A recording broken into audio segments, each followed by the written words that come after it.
It was the 15th of July 1992 when a man walking on Wimbledon Common in London came across a sight he would never be able to forget. A blood-soaked young boy, a toddler, sitting on the ground holding onto his mother's arm. She'd been brutally attacked and hadn't survived, and soon everyone across the UK would know her name, Rachel Nickell. This would become one of the biggest, most convoluted police investigations this country has ever seen. But please do not mistake that for this being a good investigation, because the search for Rachel's killer caused so many people so much pain. The system didn't work, and because of egos, because of the investigators' refusal to accept that they might be wrong, this took 16 years to solve, and it really shouldn't have. This is the story of Rachel Nickell and the Met Police's baffling insistence that they knew who had committed this crime, despite there being no evidence to prove as such. Finally, in 2008, a man would be convicted of her murder, but it was a very difficult and arduous journey to get to that point. I don't often cover solved cases on my platforms. I much prefer to focus my attention on the unsolved, the people and the victims who need my voice. But occasionally there is a lesson to be learned from solved cases, injustices that need to be spoken about to ensure that they never happen again, some sort of moral to be learned. I recently heard this full story for myself for the very first time, and I was just shocked at how this investigation was allowed to happen. But I suppose I should never be shocked at the actions of the Met Police. Like, it just happens time and time again.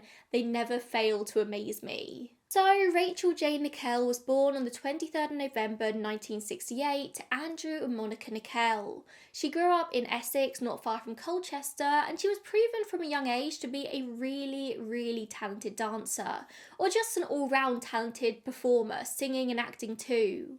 Along with her absolutely gorgeous looks, her teachers at the Essex Dance Theatre thought that this could be something that she pursued as a career, but in the end, Rachel decided to go to uni in London to study English and history. Whilst in London, out on her own at uni, she gets a job as a lifeguard at a pool in Richmond, and it's there that she meets a man called Andre Hanscom. The pair immediately hit it off. They're just this beautiful couple who seem to be made for each other, and that's probably a good thing because just after a few months together, Rachel fell pregnant. After a year, they had their son Alex, and the family moved to a place in Balham in South London, along with their dog Molly. With a baby now, Rachel decides to put her degree on the back burner, wanting to be there fully for her son. She just became this full-time mum, and she adored it. It was all she ever wanted. Even when she was offered modelling work, which is no surprise because she was really beautiful, she just had this like striking face, she turned it down because her only goal was to be a good mum and hopefully one day make it as a children's television presenter. And people in her life really believed that she would have been able to do this. Like, she had everything in her to be a presenter. And Rachel at this time was still really young herself. She was just 23 years old. She should have had all the time in the world to make her dreams come true and raise her son just like she wanted. Andre has since said to The Guardian that him and Rachel had a fairly normal dynamic, remembering that this was the early 90s. He worked full-time, Rachel stayed at home with their son Alex. Andre said at the time that he was kind of a bit on the outside, like Alex and Rachel had such a strong relationship, such a strong bond, that Andre always felt just like a bit on the outskirts. Alex was very much a mummy's boy, and she dealt with all the sort of day-to-day runnings of his life. Like, she was there for her son 24/7, and Andre, he worked. So, on the morning of the 15th of July 1992, Rachel decides to take Alex and their dog Molly out for a walk on Wimbledon Common. Despite being such a built-up city, London actually has a huge amount of green space. It's made of 40% public green space. That's 3,000 parks totaling 35,000 acres. So when you're in London, you're never going to be short of places to go for a walk, touch some grass, get some fresh air. It's one of the best things about the city. Although Rachel lived in Balham, she didn't always feel super safe in the green spaces around there, so she'd often make the effort to go to Wimbledon Common for their dog walks. And it was just a bit of a bigger space anyway, like more for Molly to explore. 1,100 acres, and there were always plenty of people around, so like Rachel never felt unsafe there.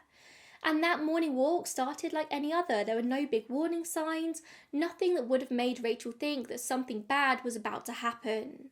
But at 10:20 a.m, as they walk through a slightly more secluded area, a man appears and just attacks. Alex, who's just 2 years old, is shoved away from his mother, he's knocked to the ground, and Rachel is stabbed a total of 49 times. She's sexually assaulted at the same time, and one of the stabs in the throat was so ferocious that she was almost decapitated, and then the attacker just flees. At 10:45am, a man called Michael Murray was taking his own dog for a walk on the common when he saw in this secluded area what he thought was somebody sunbathing. But as he got closer and closer, he realised that he'd never been more wrong. The scene was about as horrifying as you would expect. 2-year-old Alex crying next to the body of his mother, repeating, "Get up, mummy, get up." He was gripping onto her arm tightly, and he was also covered in her blood. This is what Michael Murray says in a documentary anyway, a real crime episode about this case. Other sources say that Alex walked out of the clearing of his own accord, and that led people to find Rachel's body. Either way, it's pretty harrowing. In an interview with Good Morning Britain in 2021, Alex says that he still remembers a decent amount from that terrible day. Obviously, he's now an adult in his 30s. He remembers them all waving bye to Andre that morning. He remembers walking hand in hand with his mum. He remembers Molly and the sun in the sky. He then remembers a stranger coming towards them. He remembers being grabbed and dragged and roughed around, and the same thing happening to his mum. He said he then got up and ran towards her, but she just looked peaceful. In his memory, he asked her to get up, mummy, 3 times before realising that she was gone and she just wasn't coming back. And then he just sat with her and waited. The next thing he remembers is walking out onto the field again and multiple families, mums with kids, coming forwards to help him. Once the emergency services arrived, he was sedated and woke up hours later in hospital, and he says just the main memories that he has of his mother today are just pure love. Like, she loved him so deeply, and he remembers that. Police soon arrived at the scene, and the officers present said that this was just the most horrific, vicious attack they had ever seen.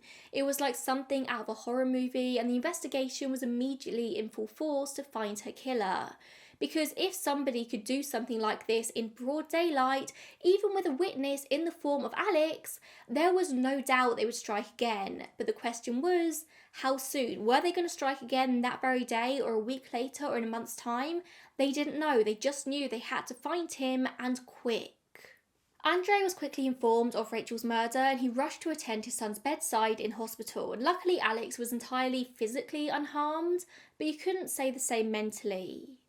And as you can imagine, this case was soon to become a media sensation. An attractive, white, blonde young woman, a mother, being attacked in broad daylight whilst her son was with her. Like, this was going to be a media dream. It was going to sell a lot of papers. And that it very much did. But at the time, Rachel's parents, Andrew and Monica, were on holiday in Canada, and it took the police 4 days to track them down. Officers had to literally fly to Canada to break the news to them before they saw it in the papers.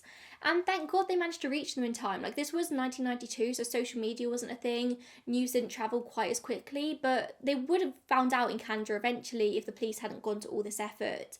And honestly, that's probably the best thing the police did in this investigation. By the time her parents were informed, the murder investigation back in London was in full swing. The murder team was based in Wimbledon, and a man called Keith Pedder was put at the head of it. He'd recently been promoted, and it was finally his time to shine. But straight off the bat, this was a lot of pressure, especially for somebody who hadn't really dealt with an investigation of this level before.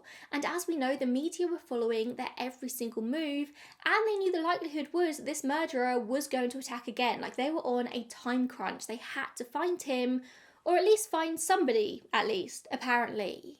So the very first step in this investigation was to talk to hundreds of people who had been on the common that morning and in the surrounding areas as well.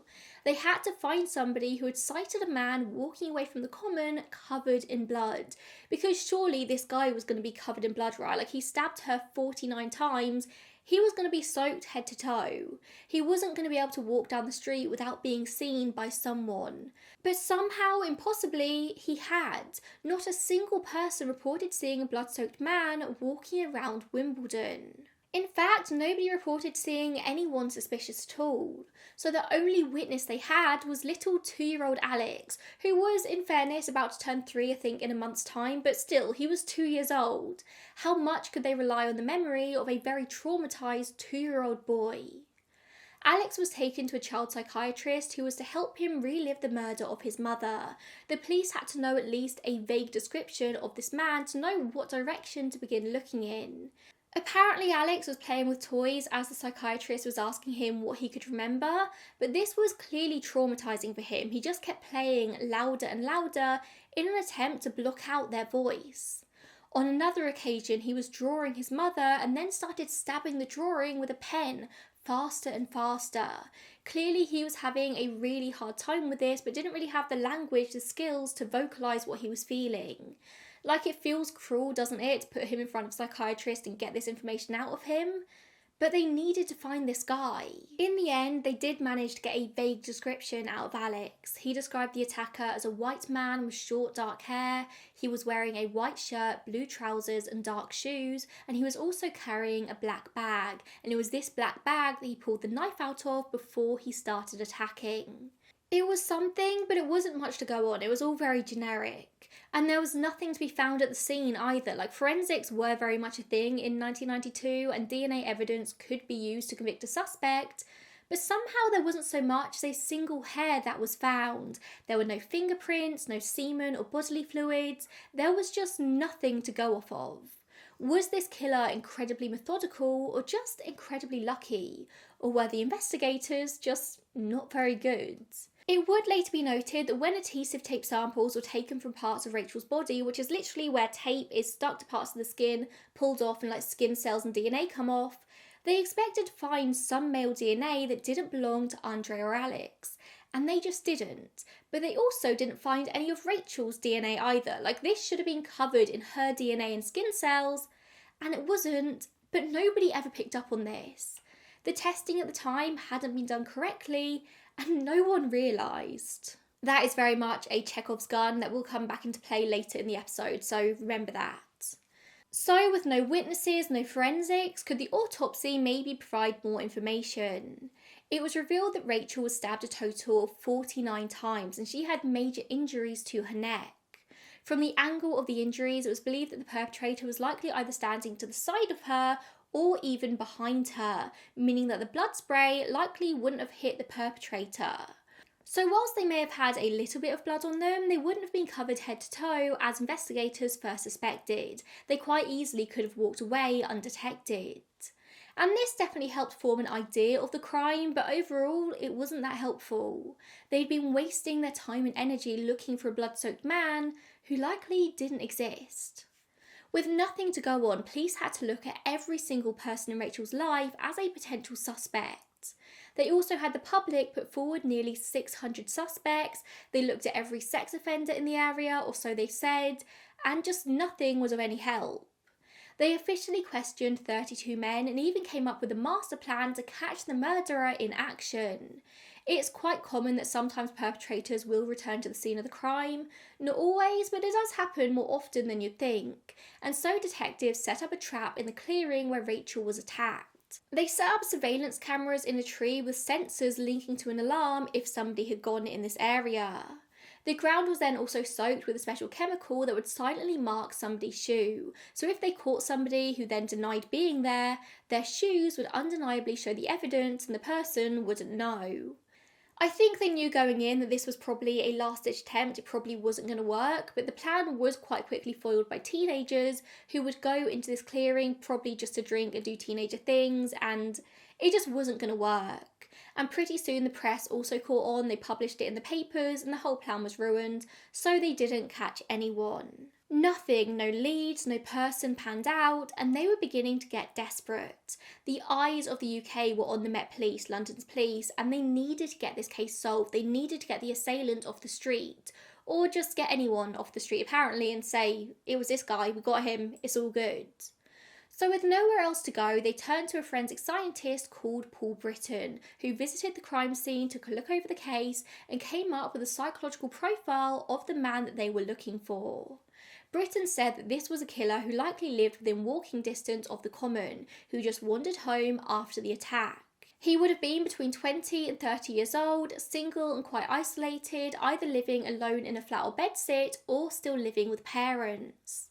He was going to have a history of failed or unsatisfactory relationships, and he probably would have been rehearsing this crime for years and years in his head before he actually did it. And the most scary thing of all, it was inevitable, he said, that this killer would strike again.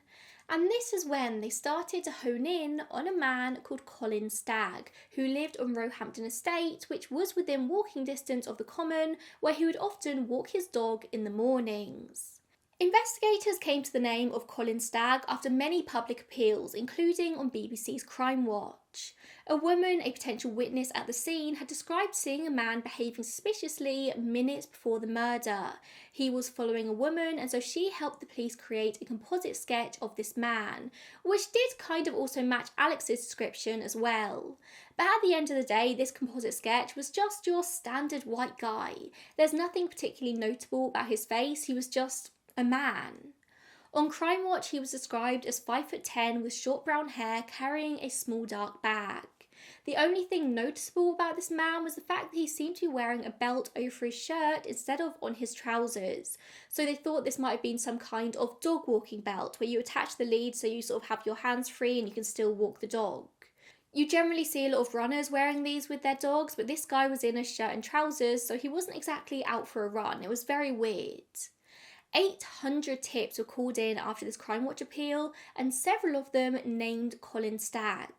Like I said, Colin lived on Roehampton Estate, which was less than a mile away from the common, and he just so happened to fit Paul Britton's psychological profile perfectly. He was 29 years old, he was unemployed and single, he always had been. He was generally thought of to be a bit of an odd guy, like socially inept and just a bit strange. And clearly many people had noticed this about him, all of them calling him in. Keith Pedder, the man leading this investigation, immediately clung onto Colin as a fantastic suspect, and certainly they had enough to bring him in for questioning and have a search of his home. In doing so, they were also able to take off another part of the psychological profile, that this person would have unusual interests and hobbies. They found a whole load of items to do with paganism and the occult in his flat. They found drawings of pagan deities, pentagrams, a hooded black cloak in the wardrobe. And obviously, I do want to say here that paganism is a valid religion, like so many people are pagan, but this was 1992 UK, the satanic panic was barely over. They're going into this flat, they're finding drawings of pentagrams, and the police found it really, really suspicious, especially considering the circumstances and the fact that he matched the rest of the psychological profile perfectly, and now he was interested in paganism and the occult. So Colin Stagg was arrested, and in line with the law, the detectives had just 3 days to question him. And they said it was an uphill battle. Colin seemed to be evasive, he wouldn't answer the questions properly, he didn't really make much sense. It was all very suspicious to them. Whereas Colin has said in an interview since that of course he wasn't making much sense, he was stressed and confused, he'd been arrested for a crime he hadn't committed, he didn't really understand why he was being brought in for this. He went over his movements on the day of the murder, explaining how he'd gone with his dog for a short walk on the common between 8:15 and 9:15 a.m. He said he spoke to a couple of people en route and did mention seeing a menacing looking man. The police didn't really pay too much attention to this though, they were so sure that he was the man they wanted. Rachel was killed at 10:30 a.m. and Colin insisted that he was home by 9:15. However, one of his neighbours would soon tell police that she saw him walking to the common at 9:25 a.m, which Colin said he did do, but on an entirely different day. Of course, the police didn't come to Colin immediately. It took them several days, maybe even over a week, to come to his name. So by the time they actually got around to questioning him and questioning his neighbours, a lot of days had passed.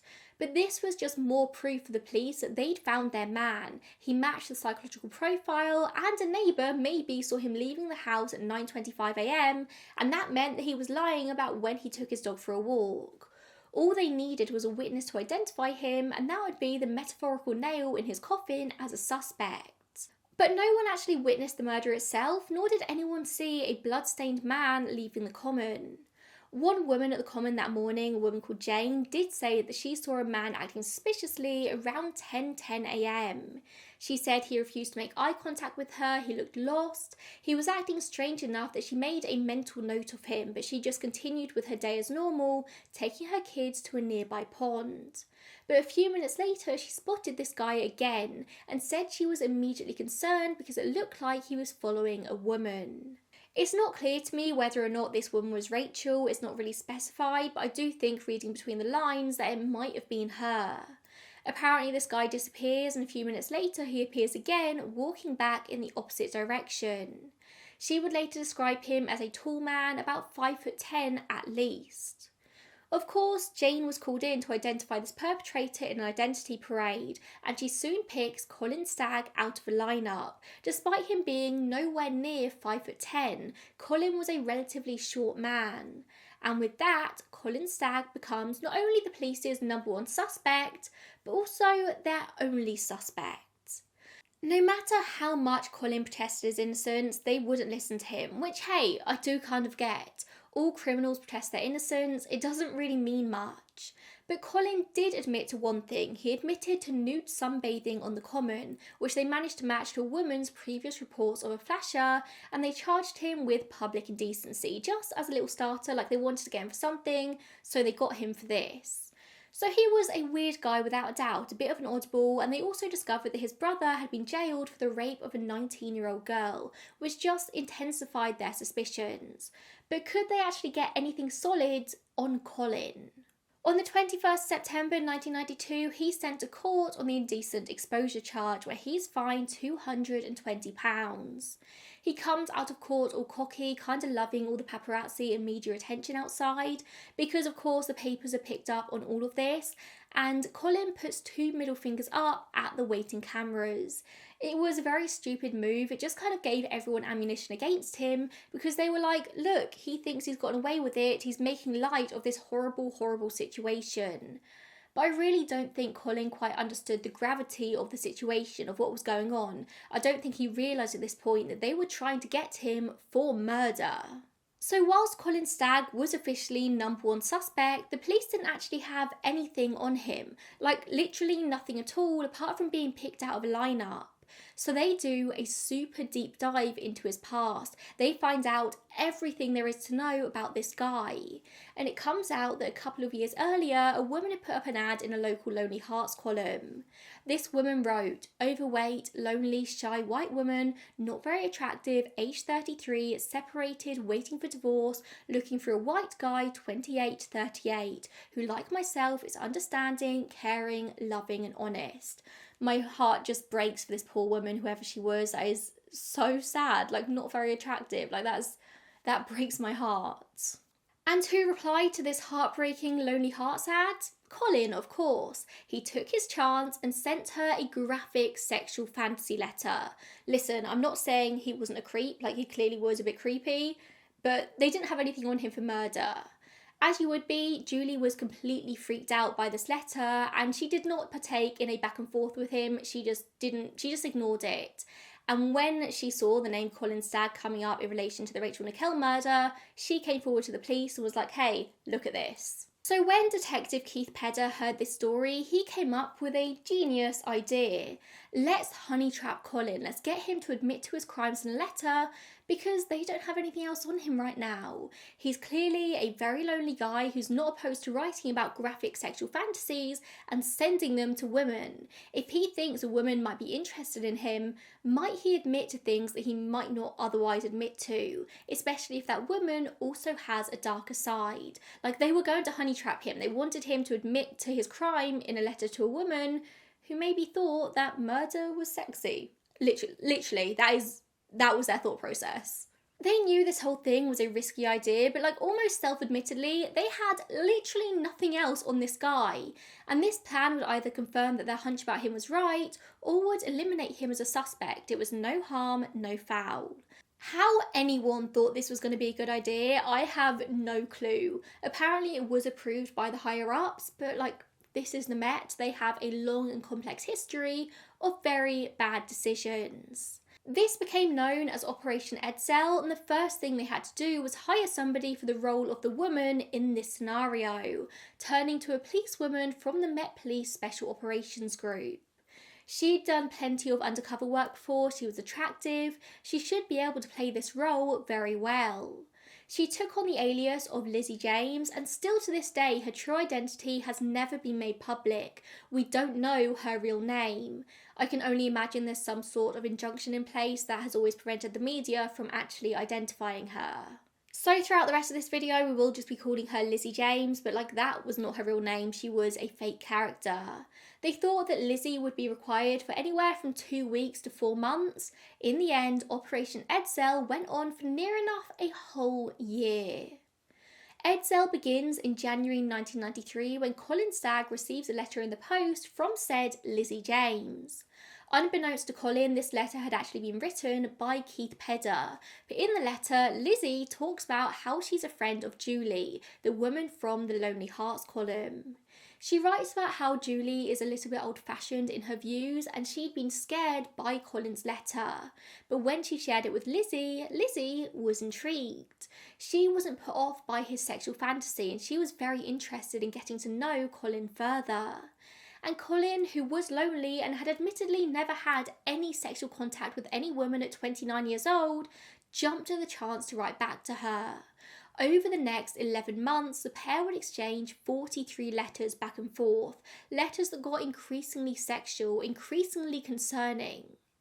Apparently, one of the main rules of Operation Edel was for the detectives to never introduce anything new into the letters. They were to allow Colin to take the lead and they would just sort of expand on the things that he was saying instead of introducing new ideas and new conversations themselves that might sort of take him down a leading route. However, maybe this is a spoiler alert, but a judge would later find that the police very much were shaping his replies because they weren't experts in this kind of thing. Is anyone an expert in this kind of thing?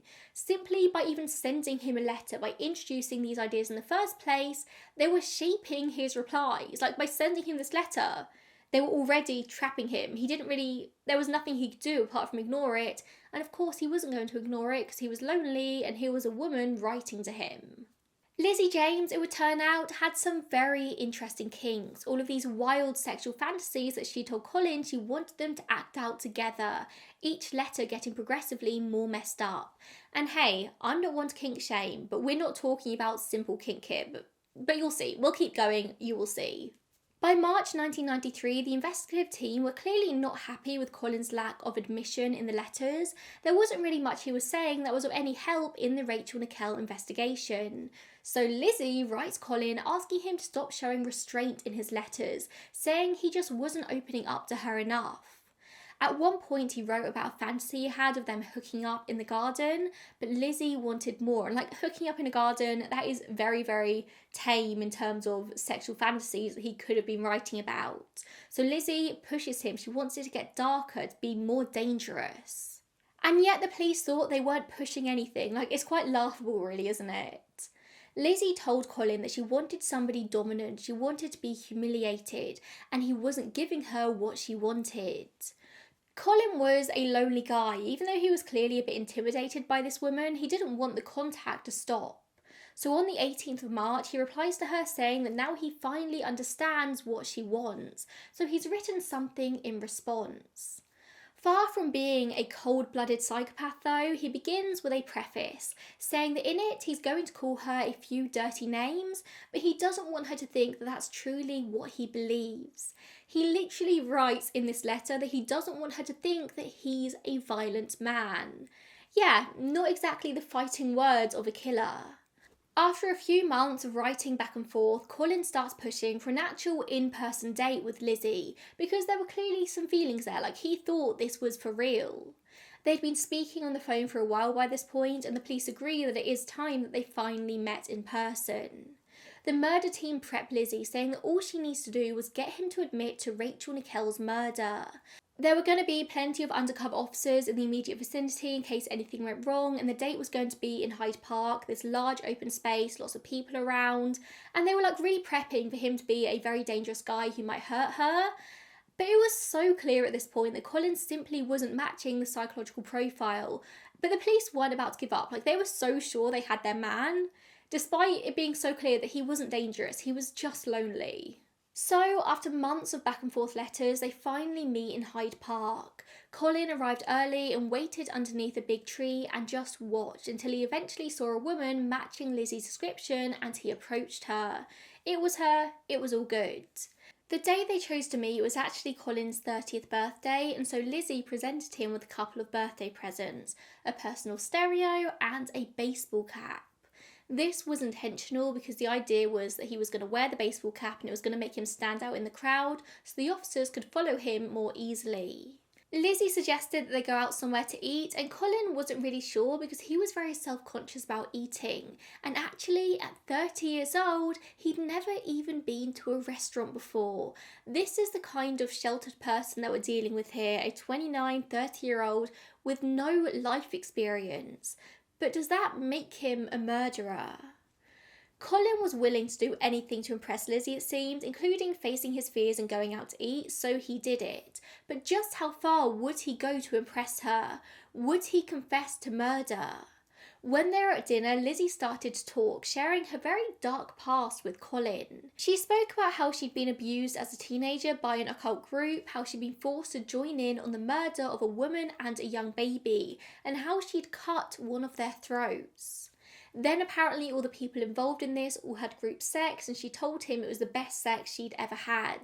The fact that an investigation team even came up with such a story is shocking. Like, this is so depraved, but they thought this is what Colin would want to hear. Apparently at the time, Colin didn't have any reaction to this. He just sat there flat-faced, and the watching investigators thought this was a sign that he was completely unbothered by such an admission. Clearly he was just as depraved as Lizzie was. Colin would later say that he didn't have any reaction because he thought that this woman was off her head, that he didn't believe this story for a moment, but at the end of the day, he wanted to have sex. He wasn't about to call her out on it. But as we covered earlier, Colin was a pagan, and although he didn't call Lizzie out at the time, he later said he thought this was repugnant, as all human and animal life was sacred to him. When the day came to its natural end, Colin walked Lizzie to the gates and handed her a letter that he'd written before the meeting, a letter that he thought contained everything Lizzie wanted to hear. Keith Pedder would later claim that this letter introduced a whole new level of sexual depravity. It included descriptions of a sexual fantasy on Wimbledon Common. It spoke about a knife and descriptions of blood. And you can imagine the police absolutely jumped on this. But was this really a new idea that Colin had come up with by himself, or had the police been subliminally pushing it through Lizzie and through her content? Thinking they were now getting close to the kind of information they wanted, Lizzie recorded a graphic sex fantasy on tape to keep up the pressure. Each time they met from here on out, Lizzie would inch closer to talking about the murder of Rachel Nickell. And of course, every meeting they had was secretly recorded. They had everything on tape. Eventually, Colin made a confession to her that he'd been questioned in the Rachel Nickell case, and Lizzie responded saying that she wished he'd done it. Imagine if he'd committed such a crime and got away with it. Like, that would be really hot to her. She was literally enticing him to confess. And remember that he's super impressionable. He is desperate for sex. He really likes this woman. And it's a really good job that he didn't give in to the pressure and just confess to get what he was waiting for. Thank God he didn't ever confess to anything, because he probably would be in jail right about now. But she was literally asking him to confess, saying it was so hot. It would be so hot if he'd done it.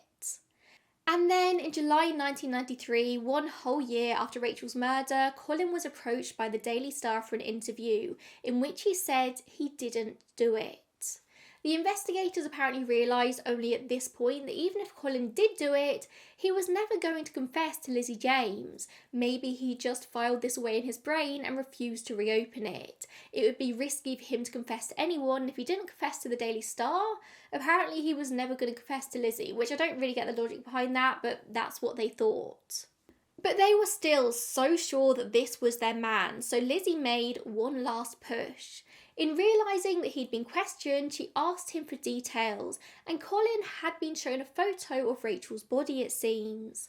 Now, this wasn't an up-close photo, it was kind of taken from a distance, taken from an angle in which you couldn't exactly see Rachel's whole body. You definitely couldn't see her head or her hands. And this was important because Lizzie pushed for a graphic description of how Rachel's body had been lying, because only the killer would know exactly how her body had been positioned. So Colin described the photo that he'd seen. He placed both hands on the ground to lower himself down into the fetal position, and then as he pulled himself back up, he brushed his hands together to get rid of all the dirt that had gotten them from just touching the ground. Rachel, it turns out, had been found with her hands crossed over, and Colin is insistent that at no point in this demonstration did he cross his hands over, but the police said he did, and that was enough. In a last-ditch effort, Lizzie told Colin that if he wasn't that type of man who had never done that kind of thing, literally meaning murder, then he would never be able to fulfill her. I think they just kind of hoped that Colin was stupid, that he was so obsessed with Lizzie that he wouldn't realise what was going on, because it seems so blatant to me that they're pushing for a confession. But Colin apparently didn't clock on at any point as to what was happening. I mean, I suppose maybe you wouldn't if you're like far removed from the world of true crime. Apparently Colin just replied to her, "I'm terribly sorry, but I haven't," and also said, "If I have disappointed you, please don't dump me. Nothing like this has ever happened to me before." This poor guy was just so desperate for human connection that he was even willing to go for it with this clearly unhinged woman. Colin never confessed to anything. Operation Edel was a complete bust. I mean, to stop Lizzie from dumping him, he did tell her that he'd take her to a location where Rachel had been murdered on the common, but ended up taking her to the complete wrong location and said that Rachel had been raped when she hadn't. He just didn't know the details of this case. But somehow, on the 17th of August 1993, Colin was arrested again for a second time. And this time when questioned, he chose to stay silent. So, in an effort to get him to speak, to perhaps shock him into submission, Keith Pedder decided to have Lizzie herself walk into the interview room unannounced and identify herself as a police officer. As you can imagine, Colin was completely shocked. Interviewing officers even said that he was angry, but I don't really think that's much of a surprise. Like, wouldn't you be angry? When you're under the microscope like this, even the most basic of human emotions become suspicious, become analysed. But like, of course, Colin would be angry. He'd been duped for months. He had fallen for this woman, and it was just all a ploy. Despite having nothing on Colin, after this now year-long investigation, apart from him matching the psychological profile somewhat and a vague physical description, Colin Stagg was formally charged with the murder of Rachel Nickell. Awaiting trial, he would spend the next 13 months in custody. As we know, the police's case here was not strong. They had zero forensic evidence, and all they had was this very poor psychological profile. Paul Britton, the profiler, did say that a man's deviant sexual fantasies could identify them as a murderer, but like, can it really? Like, really? Can somebody be convicted on the back of that and that alone? Apparently he thought so, but of course not. Apparently the CPS, the Crown Prosecution Service, did agree. They felt that there were grounds to proceed to trial at the Old Bailey, which is London's historic courthouse. And I'm not entirely sure why the CPS even let it get that far, but he was charged on the basis of claims that he had described aspects of the murder scene that only the killer would know. And Keith Pedder did say that he truly believed that this case was winnable to them. Like, they thought this was going to be a successful prosecution. I would love to see the case files as they saw them. I'd love to know on what basis they thought this was going to be winnable. Because based on what we all know in hindsight, I can't really see how they thought they had anything against Colin at all. The case reached the Old Bailey finally in September 1994 and the process to trial began.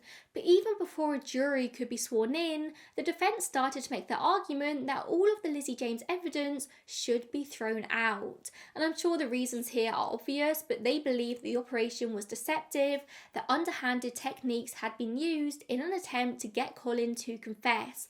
They tried to coerce him and it hadn't even worked. The judge, Mr. Justice Ognall, took several days to consider their argument before coming back and making a ruling that apparently none of the investigators ever expected. He condemned the undercover operation as a substantial attempt to incriminate a suspect by positive and deceptive conduct of the grossest kind. He also said that the police had shown excessive zeal in their attempt to incriminate Colin. On that basis, he banned all of the entrapment evidence, saying that Colin's descriptions of the murder were nowhere near as close as the police had made out. That was basically all they had against him beside the psychological profile, and the judge also said that he didn't believe that a psychological profile could be used to convict anyone ever. The judge was very harsh in his condemning of the police investigation, and in my opinion, rightly so. I can't even fathom how this was allowed to happen in the first place, like how it was allowed to get this far. If you think Colin Stagg was guilty, then investigate it. Don't try to trap him into a corner. The investigators said they felt like they'd been hung out to dry at this point, but how do they think Colin felt?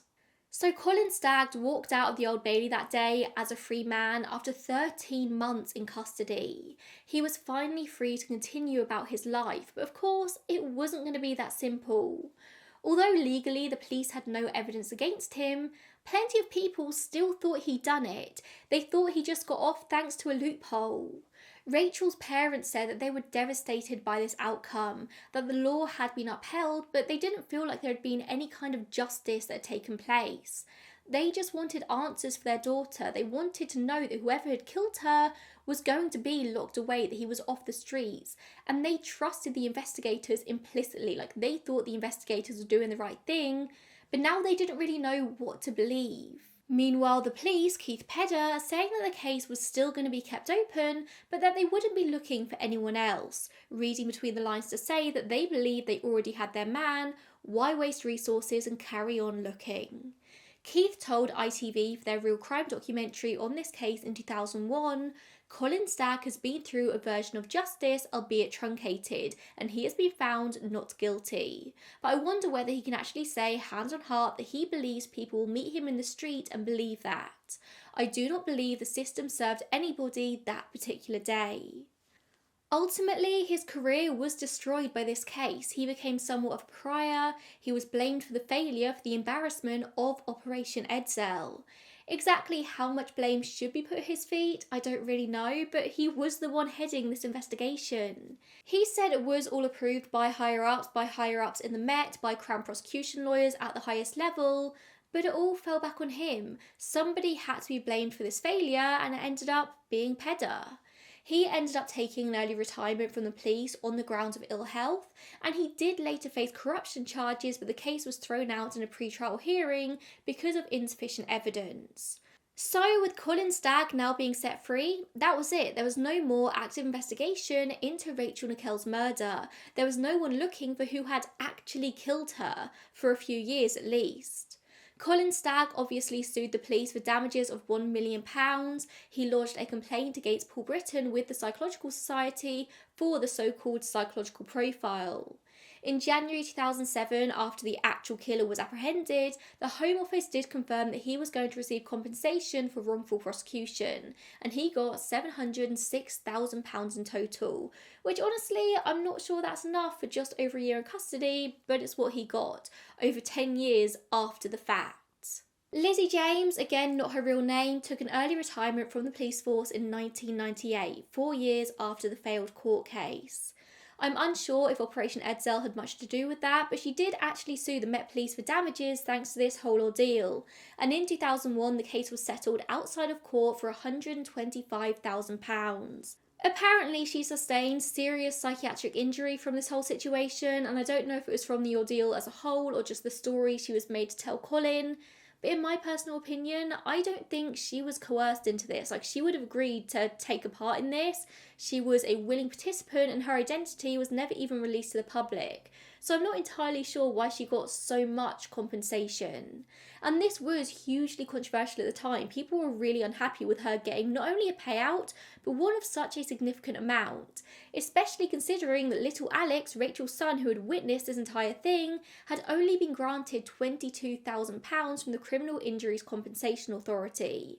And don't get me wrong, 22k isn't an amount to be laughed at, but it's not exactly going to set you up for life, and like that is the least that Alex deserved. In the aftermath of Rachel's death, Andre was left to not only navigate fatherhood on his own, but to do so whilst dealing with the worst grief imaginable, huge amounts of media intrusion, and a toddler who had also been through horrific trauma.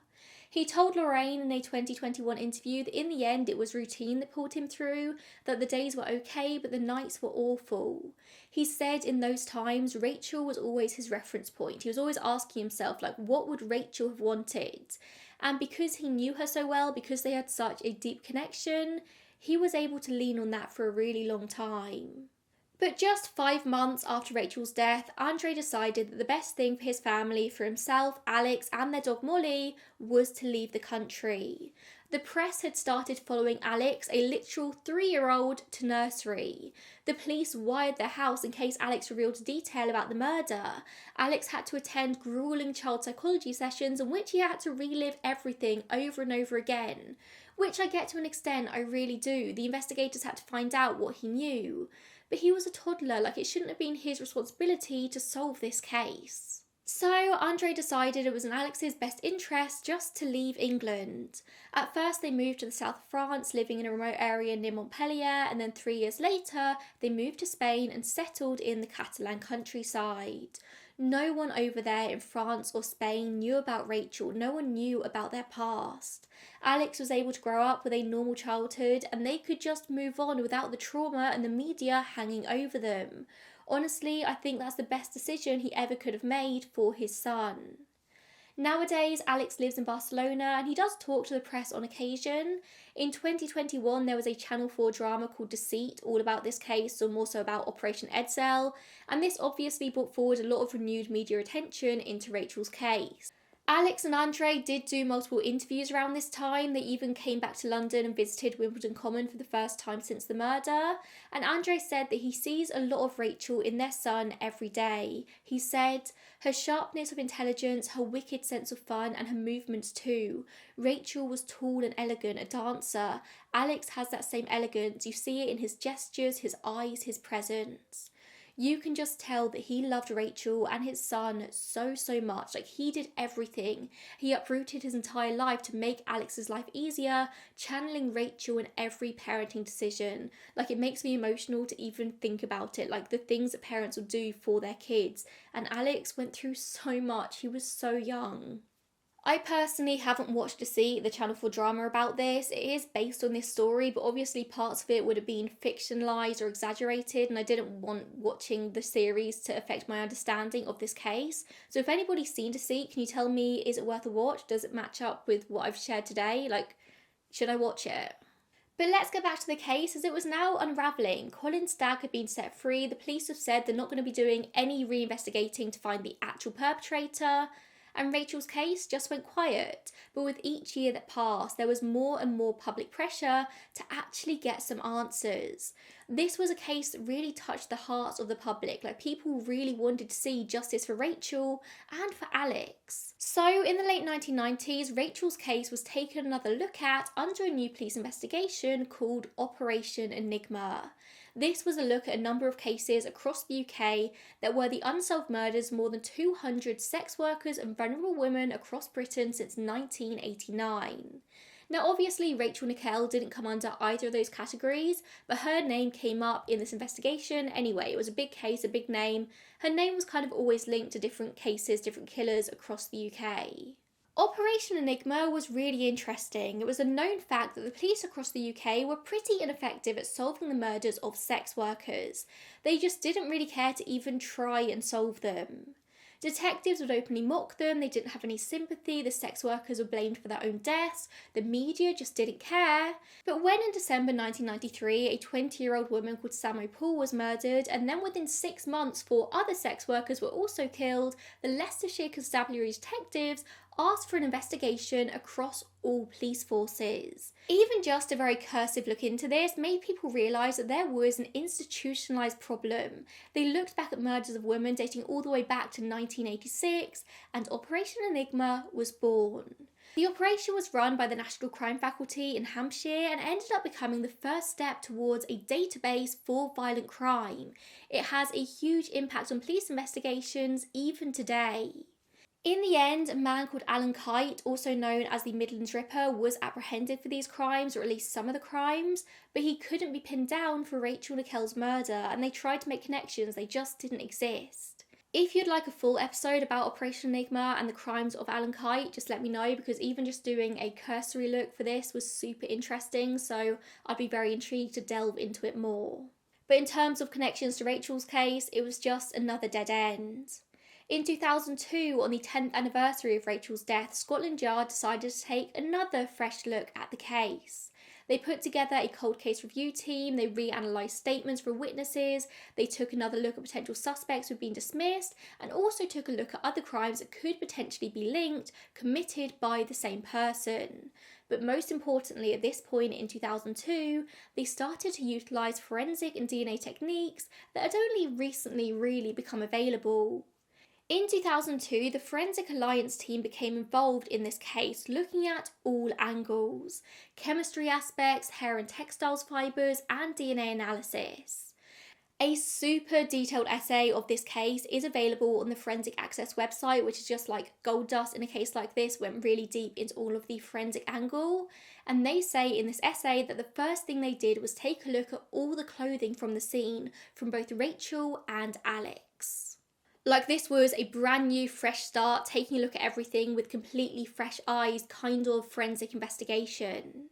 Then they examined all of the body samples and taping taken from the body, hoping to find tiny samples of semen, seeing as the first team hadn't been able to find anything. And then they looked at the evidence from the rest of the crime scene as well. So the first phase was to look for any foreign DNA that could have come from Rachel's attacker. They wanted to identify the specific areas of Rachel's clothes that the attacker would have been most likely to touch during the crime, and they had to reenact the entire crime scene to kind of figure this out. And this is where the aforementioned tape samples from Rachel's skin come into play, where forensic experts use simple tape to pull away DNA, like small amounts of cells, from the skin. It's a simple but genius concept. We're about to get scientific, but I've tried to keep this as simple as possible because otherwise it's very confusing.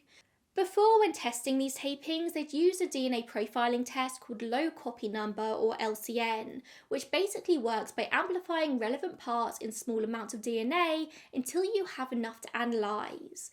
LCN uses 34 cycles of amplification, so basically you're taking a tiny piece of DNA and blowing it up, so technically you should be able to read what it says. However, through using this LCN method, the original scientists hadn't been able to find anything. The Forensic Access team decided to take a different approach, using a lower level of amplification.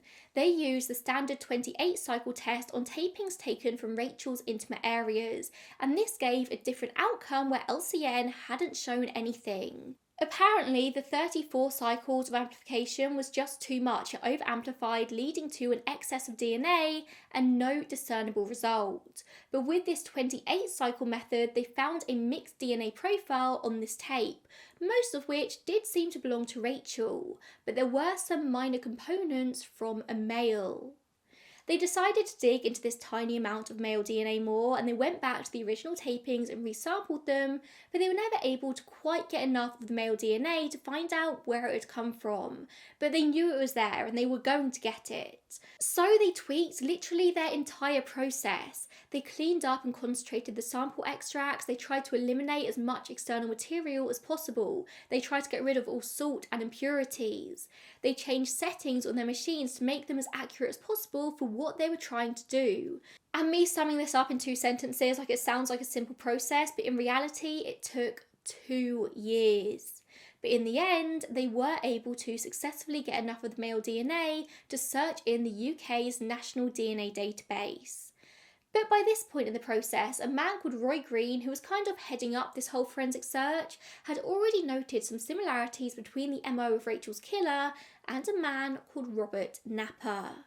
Napa had been in Broadmoor Hospital since 1995 for the murder of a young woman and her 4-year-old daughter, which bears obvious similarities to Rachel and Alex.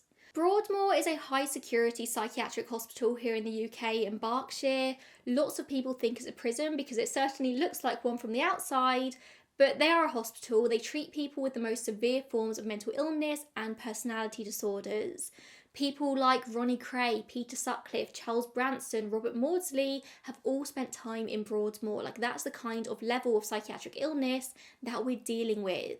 A slight side note, I actually grew up fairly close to Broadmoor, and every Monday at 10 AM they test the siren for if somebody escaped. Like, you could hear it for miles. I actually think they put sirens in many of the surrounding towns and villages, and let me tell you, it never got any less chilling hearing it. And I'd forgotten about it until I was writing this video, and I've moved a bit further away now and I don't hear them anymore. Or do they even have the sirens anymore? I have a feeling they might have got rid of them. I don't really know.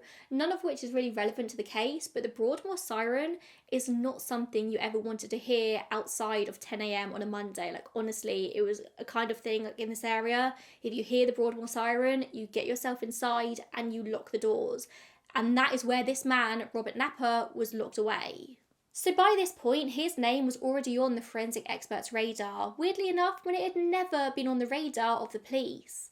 And sure enough, when they finally had enough DNA to put it through the National DNA Database, it struck a match. So they began searching for more links between the pair. DNA was a really good start, but it was such a minute amount, and who knows whether that would have been enough to actually convict him, so they needed more.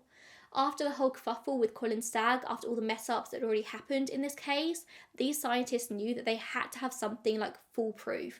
Any defence lawyer worth their salt would be able to argue away this DNA like that. They got hold of some of Napa's possessions that had been at Broadmoor, just untouched by him for many years, and apparently within these possessions he had a red painted toolbox, of which he was incredibly protective. Like, he didn't like anyone else touching this. And this struck an interest with the forensic team because they'd found a tiny flake of red hair in some hair combings that had been taken from Alex. When they compared the paint flake with paint on the toolbox, it struck a perfect match. Also, there was a layer of metal, steel, on one side of the paint flake, and that was what the toolbox was made of, steel. But still, they wanted more. At the crime scene, there had been a couple of footprints found, footwear marks, and a muddy bridle path close to where Rachel had been found. At the time, thankfully, police had made casts of the mark, and the experts found that one did match the heel of a shoe that was similar in style to the heel of a pair of Napa's shoes, but it was ever so slightly smaller in size. They wanted to find out if there was maybe a scientific reason as to why this could be the case, so they headed to Wimbledon Common to run tests on the literal scene of the crime on the mud, analysing what happened to a footprint when somebody was walking around on this muddy ground. And they found that as the walker lifted a foot to take another step, a partial vacuum was created. This sucked in the muddy soil around the edges of the shoe, and when they took plaster casts of the footprints and compared them with the shoes, they found that what was left in the mud was a slightly smaller footprint than what would normally have been made. It was pretty foolproof. With these 3 pieces of evidence, Robert Napa was interviewed by Scotland Yard in July 2006.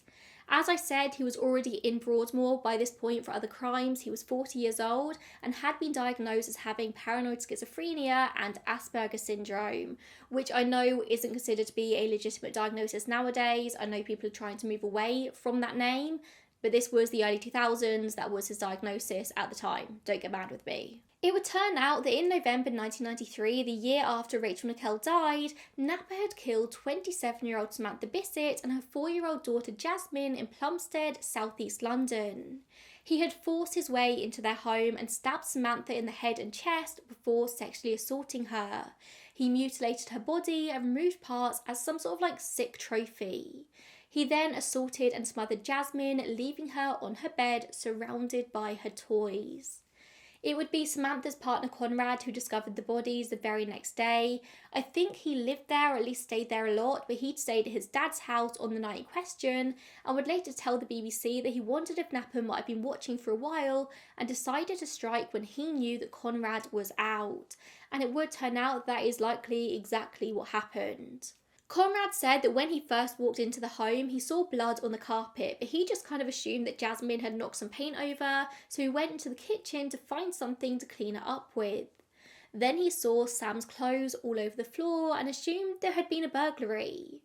Only then did he walk into the front room and find Sam, and then he found Jasmine in her room. He called the police and then just stood outside and chain smoked, saying he didn't really know how to react to something like this. He did suffer with PTSD in the aftermath, which I don't think will be a surprise to anyone, and even the police photographer who dealt with crimes on a daily basis had to take 2 years leave after what he witnessed in this home. I actually wish I could unread some of the things I read about this case, like it was truly horrific, hence why I'm keeping this fairly undetailed. Conrad has said in his head he immediately made the connection to Rachel's murder, and he asked the police if they thought there was any connection between the two cases, and they said there were just too many differences, but by this time they were already all in on Colin Stagg. Operation Edel was in full swing and they just weren't interested. But hey, at least they found the perpetrator in Samantha and Jasmine's case. One of Napper's fingerprints was found at the flat and he already had a long criminal history, eventually leading police to his door. It did still take them a number of months though. He was arrested in May 1994 and convicted at the Old Bailey in October 1995, where he also admitted to 2 rapes and 2 attempted rapes. From the get-go, he was held at Broadmoor. It was very clear that mentally he was just not okay.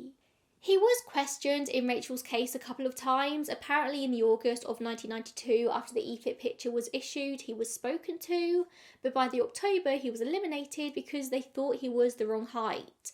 Never mind the fact that Colin Stagg was also the complete wrong height. Napper was then questioned again in December 1995 in relation to Rachel, and he denied any involvement, so they just believed him. But the sheer amount of crimes this guy's now suspect in is almost unbelievable. He first came to police attention in 1986. He was convicted of an offence with an air gun, but that was only the beginning. In 1989, they received a call from Napper's own mother, Pauline, in which she told them that her son had admitted to committing a rape on Plumstead Common. What a strong woman you have to be able to call the police on your own child. Like, that is a woman truly having other women's backs. And she actually ended up completely cutting off contact with her own son after this. But of course, Pauline was just brushed off when police had a look and no case matched what she was saying. A lot of the time, women don't report rapes and sexual assaults for a variety of reasons. There's shame, worrying you won't be believed, worrying about police treatment. However, that was not the case here. It would later come out that a rape at a house that backed onto Plumstead Common had been reported just 8 weeks earlier.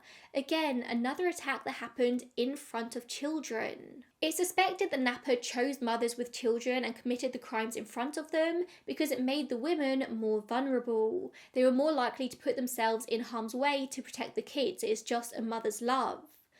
Had the police actually done their job properly in 1989 and made the connection with this report, hadn't brushed off Pauline, Rachel Nickell and Samantha and Jasmine Bissett would likely still be alive today. But they didn't look into it, like they literally did nothing. It's also widely believed that Robert Napper was the green chain rapist, somebody who carried out about 70 attacks, some sources say as many as maybe 84 attacks, across southeast London between 1990 and 1994.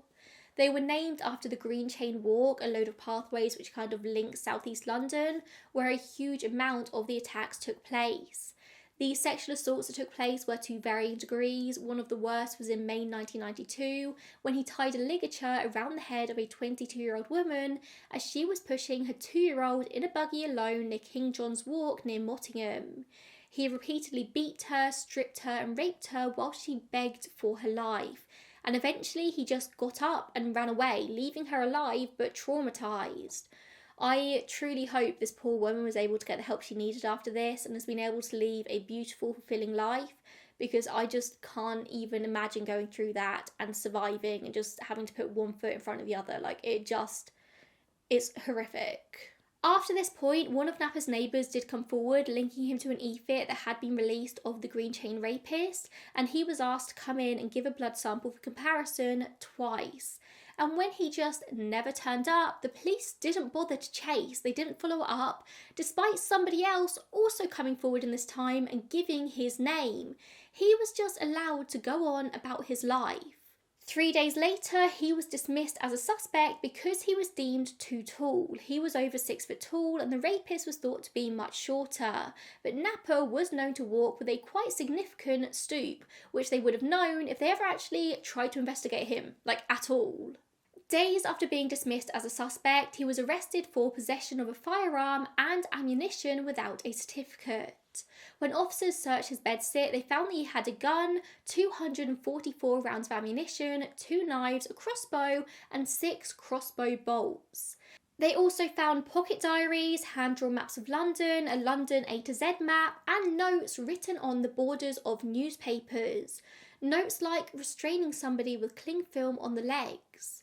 On the A to Z map, he'd marked certain areas with black dots and dashes. He also had a fitness card for a woman from Eltham, placed on the page with her home address. This was really worrying stuff, and they did nothing with it. A psychiatric report wrote at this time that he was without a doubt an immediate threat to himself and to the public. And despite this, he was sentenced to just 2 months of imprisonment in December 1992.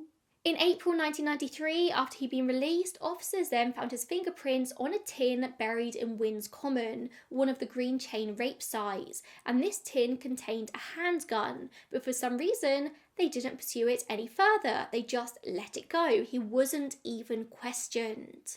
Can we say that had the police done their job properly, that Rachel Nickell would still be alive? Yeah, most likely. He should have been taken off the street. He should have been pulled in for further questioning. They should have been more concerned about the notes and the maps, and they just didn't seem to care. What I am sure of is that Samantha Bissett and Jasmine should definitely still be alive if multiple warning signs hadn't been missed. From the moment Rachel was killed, her family were told that this perpetrator would strike again, and he did, and they still didn't make the connection. Robert Napper was a rapist, a murderer, an obsessive peeping Tom who kept detailed notes on women that he stalked and fantasized about. He kept detailed records of the sites of potential and actual attacks on women.